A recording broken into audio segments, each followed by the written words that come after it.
ஒரு நாள் காலையில நம்ம பறந்தாம பயங்கர பரபரப்பா இருக்கிறான். ஏன்னா அன்னைக்கு அவன் ஆபீஸ்ல ஒரு ரீஜனல் மீட்டிங் நடக்குது.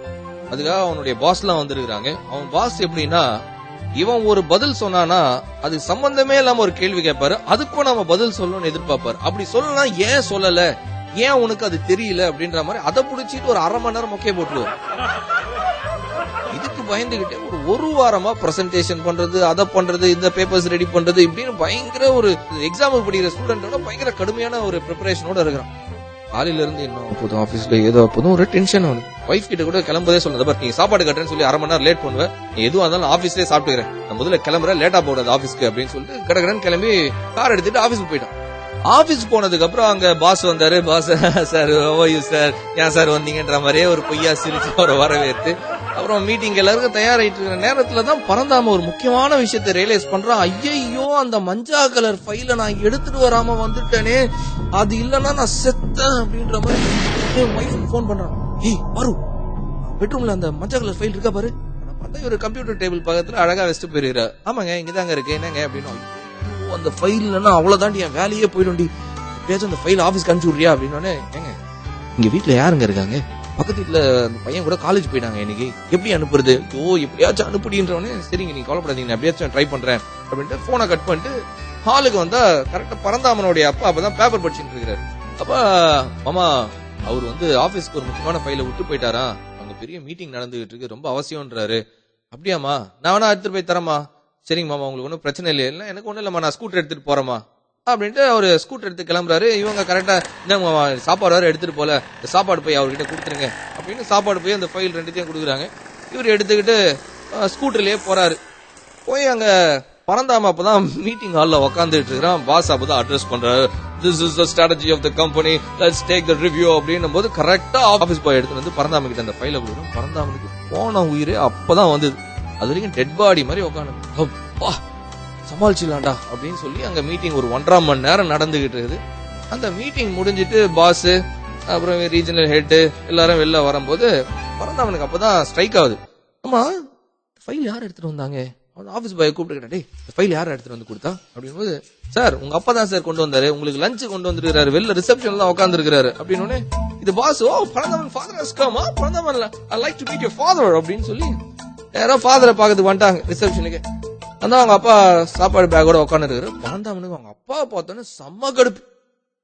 அப்ப அவங்க பாஸ் பறந்தாமனுடைய அப்பா கிட்ட பேசுறாரு. Hello sir, how are you அப்படின்னாரு. அவரும் வணக்கம் சார் அப்படின்னா. உடனே பறந்தாமன், இவர் தான் என்னுடைய பாஸ் அப்படின்னா. அப்படிங்களா, ரொம்ப சந்தோஷம் சார், நீங்க எங்க ஒர்க் பண்ணீங்க அப்படின்னு ஒரு பாஸ் கேக்குறேன். நான் ரயில்வேல இருந்து ரிட்டையர் ஆனாங்க. ரயில்வே, எங்க தாத்தா கூட ரயில்வே தான். இந்த பாஸுங்களே எல்லாம் தெரிஞ்சா, எல்லாரும் சொந்தக்காரங்க, அவரும் எல்லாமே தெரிஞ்ச மாதிரி அவரும் பேச ஆரம்பிச்சாரு. ஒரு 5 நிமிஷம் பேச, நைஸ் மீட்டிங் யூ அப்படின்னு சொல்லிட்டு பாஸ் கிளம்பிட்டாரு. ஆனா பறந்தாமனுக்கு அவங்க அப்பாவை பார்த்து, உங்களை யார் அனுப்புனது, நீங்க ஏன் வந்தீங்க அப்படின்னு கேக்குறாங்க. இல்லப்பா, ஏதோ ஃபைல் விட்டுட்டு போயிட்டியாமே, அதுதான் பாரு அனுப்பிச்சானே, நீங்க முதல்ல கிளம்புங்க இங்க இருந்து அப்படின்னு. அவங்க அப்பாவுக்கு ஒன்னும் புரியல. ஏன்னா இவனுக்காக 1/2 மணி நேரம் பைக்ல வந்தாரு. அதுக்கப்புறம் ஒரு 1.5 மணி நேரம் வெயிட் பண்ணி சாப்பாடு கொடுத்து சாப்பாடு பேக் திருப்பி வாங்கிட்டு போயிடலான்னு பார்த்தா இவன் இப்படி பேசுறான். ஏதோ டென்ஷன்ல இருக்கிறான் போல இருக்குது அப்படின்ட்டு அவரும் சரிப்பா நான் கிளம்புறேன்னு சொல்லிட்டு கிளம்பிட்டாரு. சாயந்தரம் வீட்டுக்கு பறந்தாம, பாரு பாரு அப்படின்னா, என்னங்க நல்லபடியா போச்சா மீட்டிங்கு அப்படின்னு. நல்லபடியா போச்சா கீச்சான்னு கேக்குறது இருக்கட்டும், இதுக்கு அவர் அனுப்புற ஃபைல கொடுத்து, இல்லைங்க அவர் தான் போறேன்னாரு. அவர் போறேன்னா உனக்கு எங்கடி போச்சு புத்தி, என்னங்க ஆச்சு, ஏதாச்சும் தப்பு நடந்துச்சா, உங்களால எனக்கு எவ்வளவு பெரிய அவமானம் தெரியுமா, போச்சு மானமே போச்சு, அவர் போட்டுட்டு வரதுக்கு வேற சட்டையே கிடைக்கலையா அவனுக்கு அப்படின்னு. பாருக்கு ஒன்னும் புரியல. ஏங்க என்ன ஆச்சு, அவர் ஏன் சட்டையை போட்டு வந்திருக்காரு. ஆமா, அது உங்க ஷர்ட் தான், என்ன பிரச்சனை அதுல, ஏண்டி போன வாட்டி நான் மீட்டிங் போகும்போது அந்த சட்டையை தாண்டி போட்டு போனேன், என் பாஸ் எல்லாம் என்ன அந்த சட்டையில தான் பாத்தாரு, இப்ப அவரும் அதே சட்டையில பார்த்தா என்ன நினைப்பாரு, அப்பனும் புள்ளிய ஒரே சட்டையை தானே போடுறாங்க, இவங்களுக்கு வேற விவசாயில நினைக்க மாட்டாரு. மானமே போச்சு போ. அதுக்கு பாரு சொன்னாங்க, இதுக்கு நீங்க தான் காரணம் அப்படின்னாங்க. நான் தான் காரணமா அப்படின்னு. ஆமா, நீங்க உங்க வேலையில ரொம்ப பிஸியா இருக்கிறீங்க. உங்க அப்பா என்ன ட்ரெஸ் போடுறாரு, அவர் ட்ரெஸ் வாங்குறாரா, அவர் எப்ப கடைசியா ட்ரெஸ் வாங்கினாரு உங்களுக்கு தெரியுமா, அவர்கிட்ட இருக்கிற ட்ரெஸ் எல்லாம் ரொம்ப ஃபேட் அவுட் ஆயிடுச்சுங்க. உங்க ஆபீஸுக்கு எப்படி ஒரு ஃபேட் ஆன ட்ரெஸ் போட்டு வந்தா நல்லா இருக்குமா, அது உங்க அப்பா அதுக்காக நான் தான் எடுத்து கொடுத்தேன், மாமா இந்த சட்டையை போட்டு போங்கன்னு. நீங்க அவருக்கு நல்ல சட்டை எல்லாம் அப்பப்ப எடுத்து கொடுத்தீங்கன்னா நான் ஏன் எடுத்து கொடுக்க போறேன்? பறந்தாம யோசிக்கிறாமா, இல்ல குழந்தைக்கு ட்ரெஸ் எடுக்கிறோம், நமக்கு ட்ரெஸ் எடுக்கிறோம், கல்யாணத்துக்கு போறோம், ஊருக்கு போறோம். அப்பாவுக்கு இப்ப கடைசியா ட்ரெஸ் எடுத்தனா தெரியல, மறந்துட்டு. அப்பாவும் கேட்கல, அவருக்கும் அவசியம் இல்ல, பையன் பிஸியா இருக்கிறான்னு விட்டுட்டாரு. எந்த அப்பா வந்துப்பா எனக்கு ஒரு சட்டை எடுத்து கொடுத்து கேட்பாரு?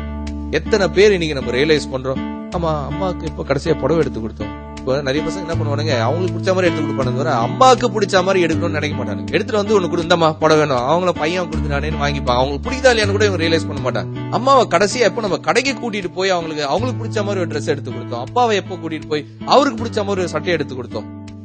இது வரைக்கும் பண்ணலனாலும் பரவாயில்ல, தீபாவளி வருது, அப்பா அம்மாவை அவங்களுக்கு பிடிச்ச மாதிரி ஒரு ட்ரெஸ் வாங்கறதுக்கு அவங்களுக்காகவே கொண்டு போறோம். அவங்களுக்கு பிடிச்ச மாதிரி ஒரு ட்ரெஸ் அந்த தீபாவளிக்கு வாங்கி போட்டு அலங்கரிச்சு பார்க்கலாம்.